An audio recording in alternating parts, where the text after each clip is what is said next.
So, good day each and everyone.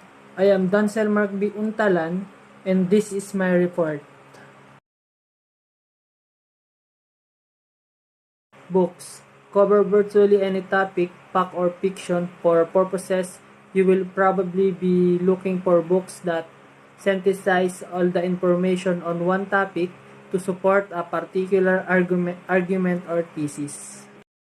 Books have been made for thousands of years, but they didn't always look like the ones with pages and covers we are used to. The earliest books were rolls of papers of animal skins called scrolls.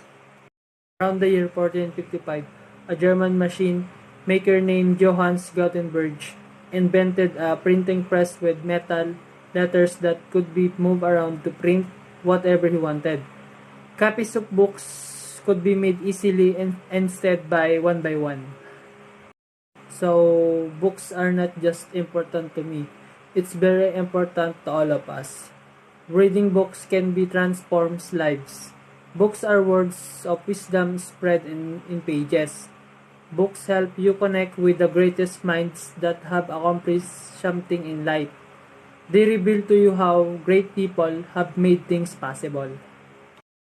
A newspaper is a collection of articles about current events usually published daily.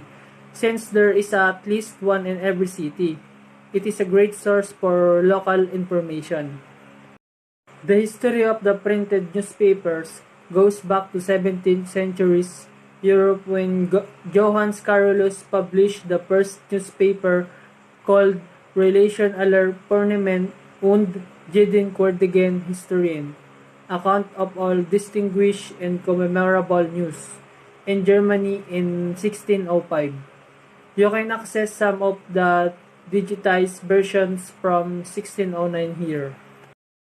Europe was the hub of printed newspaper in the 17th, with quite a few of them starting operation in German, French, Dutch, Italian, and English soon after.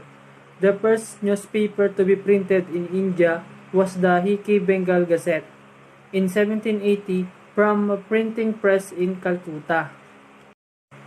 Newspapers are important parts of our lives, but due to the digitalization, the importance of newspapers has reduced. Newspapers, information and general knowledge, news related to the country's economic conditions, sports, entertainment, trades, and commerce. In short, the newspapers hold great importance for humans.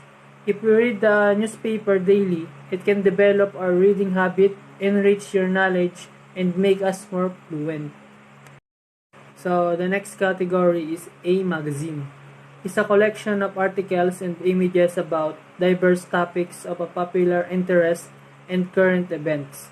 Usually, these articles are written by journalists or scholars and are geared toward the average adult. Edward Cave. In 1731, an Englishman named Edward Cave published a periodical called the Gentleman's Magazine. He invented the word magazine from the Arabic word makazin, which meant storehouse. Cave's goal was to create a magazine that the general public would be interested in. So, magazines are something that people in the world read every day.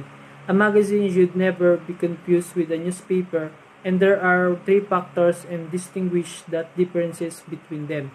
A magazine offers a more long-form writing. This is instead of having short clip of a story in a newspaper.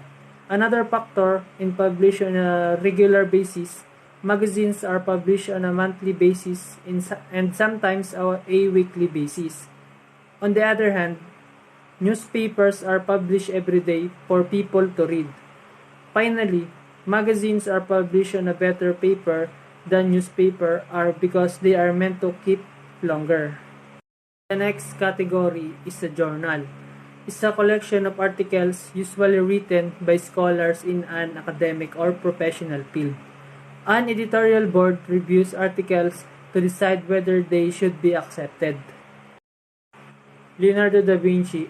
filled 5,000 pages of journal with ideas for invention and clever observation. Diary as autobiography. The truly modern diary began with Samuel Pepys in England in 1660. So, a journal can be used important tool to track important decisions in your life. It's a natural chronological record of your progress and can allow you to remember the reasons behind your decision making for those all important life events. So for the last category is the web. Web allows you to access most types of information on the internet through a browser. One of the main features of the web is the ability to quickly link to other related information. On August 6, 1991, without fanfare, British computer scientist Tim Berners-Lee published the first ever website while working at CERN or CERN, that the huge particle physics lab in Switzerland. So a website is your identity on the internet in the digital world. It lets people know about you and reach you. It is all place for you to share information with people and make them know about you and to build interest and trust in you or your business or services of organization.